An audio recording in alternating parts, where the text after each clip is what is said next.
This is Sridhar Kadari, senior journalist, managing editor, V Media news. Telugu భాష గొప్పతనాన్ని పాలమూరు విశ్వవిద్యాలయంలో ప్రొఫెసర్గా పనిచేసిన శ్రీనాథాచారి గారు ఉన్నారు. ఆయన అడిగి మరిన్ని వివరాలు తెలుసుకుందాం.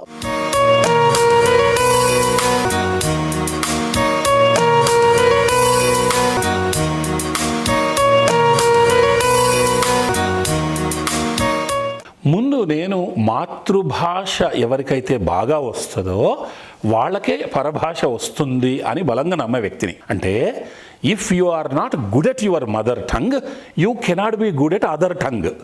ముందు మాతృభాష, అమ్మ భాష, కమ్మనైన భాష. అందుకే నేను తెలుగులో కూడా తెలుగు భాష సంబంధించి ఒక పాట రాశాను ఈ మధ్యలోనే. అలా విదేశీ భాషలు ఏదైనా సరే నేర్చుకోండి, అది ఉదర పోషణ.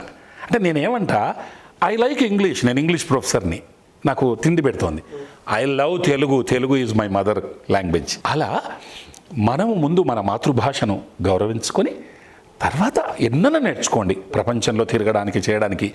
అలా నిజానికి భాష వాడే సొత్తు శ్రీధర్ గారు. Language is the property of the user. ఇంకోటి, మనము నేనే గొప్పగా ఉండాలి, నేనే పై చేయి అని డామినేషన్ చూపించే ఇంగ్లీష్ వాడి తత్వాన్ని అసహించుకున్నాం, కానీ ఇంగ్లీషు భాషను అసహించుకోలేం మనం. ఆ ఇంగ్లీష్నెస్, ఆ ఇంగ్లీష్ నేచర్, నేనే సుపీరియర్. ఏంటి సుపీరియర్? ఎవరికి సుపీరియర్ కాదు. కాబట్టి నిజంగా భాష వాడే సొత్తు. నేను నా పుస్తకంలో రాశా, భాష తెలియని చోట బ్రతుకరణ్యపు బాట, మూగ సైగల ఆట, భాష పుట్టె నరుల భావాలు ప్రకటింప, భాషతోటే నరుడు భాస్కరుండు అని భాషకు సంబంధించి ఒక గొప్ప 2 కొటేషన్స్ ఉన్నాయి నా పుస్తకంలో వాడా. ఇంగ్లీష్ భాష అన్ని భాషల్లాగా అది కూడా చాలా స్వీట్. అంటే నేనేమంటానంటే, ఇంద్రధనస్సు మంచి రంగులతో, 7 వర్ణాలతో ఉంటుంది, బ్యూటిఫుల్. కానీ దగ్గర నుంచి చూస్తే ఎలా ఉంటుంది, అది చూసేవాడికి తెలుస్తుంది దాని గొప్పతనం, అవునా? అలా అన్ని భాషల్లాగా ఇంగ్లీష్ కూడా చాలా అందమైన భాష.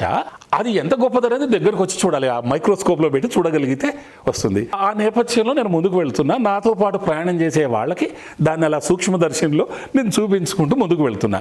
అంత మాత్రాన అంటే నిజమైన ఉపాధ్యాయుడు తను తీసుకున్న అంశం పట్ల బహు గొప్పగా, బహు నిజాయితీగా దాని అందచందాలని, దాంట్లో ఉండే మెరిట్స్ని విద్యార్థికి నేర్పాలి.